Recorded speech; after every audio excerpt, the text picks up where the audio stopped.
Alright guys, I'm going to talk real quick about this Sony price increase on the PSN. Now, in case you didn't know, PlayStation Network PSN costs $60 a year just at the base model. And that's what I'm going to focus on primarily, the base model, right? So, it's going to move up to $80 now, 80. So that is a lot. Now, with the basic plan, which is the essential edition, which is like I guess, that's the most important one, right? It's the one you need at least to be able to play games online. That's the primary function of paying for PSN, at least to me, is to play online. That's what it has been for the longest. But now, to play online, you have to pay $80. Now, here's the problem with that to me, all right? It's more money, obviously.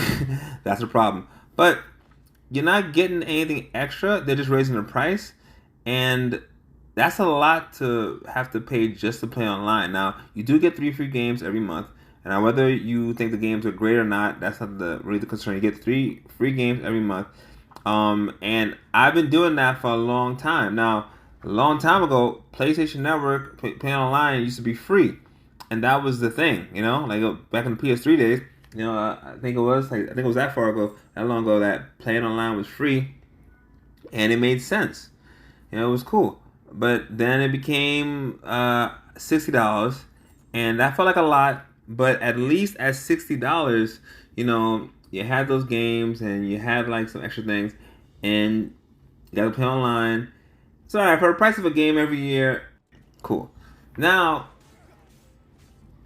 I'm gonna have to pay $80 to play online, and to also keep my digital collection. So PlayStation Network, it lets you get those 3 free games every month, and you kind of keep them. As long as you have PlayStation Network, you keep them. So I have like maybe, I don't know if it's 100 or more, maybe 300 games. I don't know. I have like a bunch of games. I don't know how many games. It's been, no, it can't be 300 months. It's been a long time, but I have like a lot of games on PlayStation Network, and that's the main thing that makes you not want to cancel the service. As far as playing online goes, I can play online on PC for free. I pay to play on Nintendo Switch. I don't have Xbox, but I can play on PC, so I'm fine. But I feel like what Sony is actually doing is a real, I don't say scheme, because it's pretty obvious to me, to make money, and not the way most people think. Yes, they make more money off of things being more expensive, all right? But what they're gonna do is they're gonna force everyone to, well, make a smart choice, which is to upgrade their online service right now. Like, because if you upgrade right now, you can get the price that it would have been, or that it should be. So if you upgrade right now to another service, you might pay like $30, $40 if you have about 200 days left before your next renewal. And that's a great price, and it says, I'm not sure how much this is going to work, but it says when you upgrade, your next bill will be. So for a lot of people who are upgrading right now, or are doing this right now, their next bill is going to be at the previous price. So you're going to force, or I should say force, you're going to, strongly suggest that a lot of people upgrade and spend, $30, $40, $20 right now. And it's going to be at least 1 million people. That's like $32 million or whatever $1 million for them right now. And those people are going to be on PlayStation playing. The people who didn't upgrade right now, after September 6th, I think it is, September 6th, they're going to have to pay the new price, which is going to be $80. And you think if all their friends are playing online, they're not going to upgrade? They're going to do that and make money that way. Also, Street Fighter. Street Fighter is big right now, right? Street Fighter 6 just came out. You got Mortal Kombat coming out. You got Tekken coming out this year. Well, not this year, within a year. It's going to be January, February. Tekken 8 is coming out. And, hey, guess what? Those people are going to want to play online. Now, you can say you can play on PC, but a lot of tournaments use PlayStations to play their game. At least with PS4, it was doing that a lot.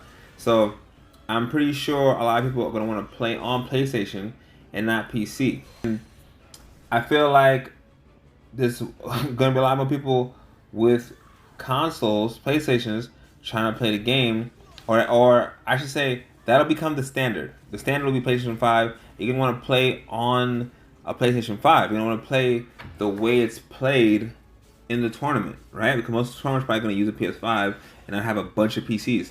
So that's why I'm saying that's another bunch of people, the FGC, a lot of those people are going to be paying, you know, for that $80 subscription, and they're going to get that money that way too.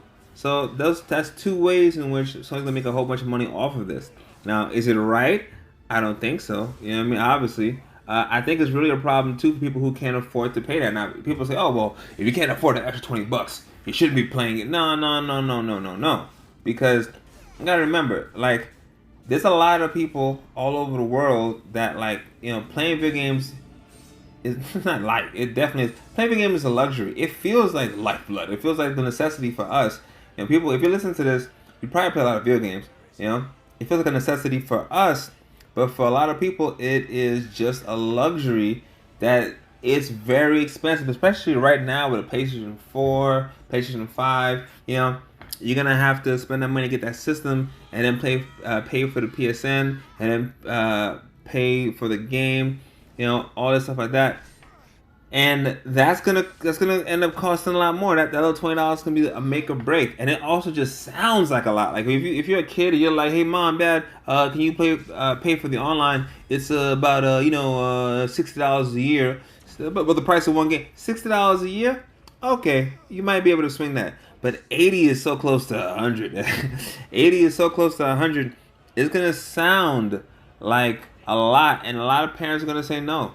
And they're probably going to end up doing a month-to-month thing because some people, you know, they don't add up what it's going to be. They just see $10 every month. Like, oh, okay, or $16 every month. Oh, okay, cool. And they just think it's that, and they leave it alone. They don't realize they're paying double, sometimes in some cases for things, triple what they would be paying if they just paid it all up front. You know? And that's another way they're going to make money as well. But it's going to be a detriment for everybody who's barely able to pay for this stuff now. And I understand that technology is expensive and all this stuff is expensive, but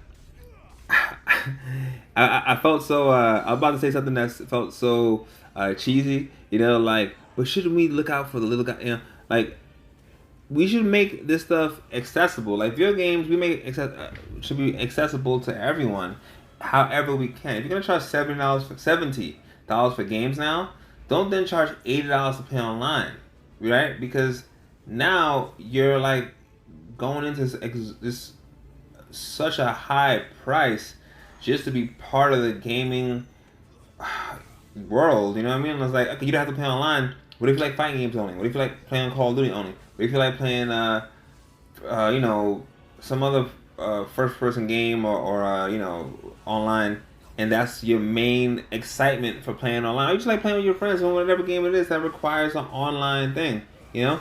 You're gonna end up having to pay a lot more, and I feel like that's really taking advantage of the loyalty that people have had with the companies over the years. Because this is not an increase that brings more features; it's just an increase. And I see what they're trying to do. I understand it, you know, from the point of view of someone, you know, trying to make a lot of money, a company trying to make money. And things probably are expensive, and I'm sure they had some meetings, whatever it is. I don't think it's just somebody sitting in the room like, how can we get more money out of these guys and girls, you know? I'm pretty sure there was a bunch of meetings and about budget and this and that, you know? But at the end of the day, man, anytime you put the cost of operation on the consumer, especially when you have a loyal fan base of consumer, you're not some new company, you're a company that's been around for decades. And some people like really swear by Sony. Like, you look at my channel, you know, you'll notice that I play a lot of PlayStation games. I have Nintendo games. I play Xbox games. I used to play a lot more, but I played them in the past. But PlayStation and Sony and Nintendo have been like my main consoles since I was a kid.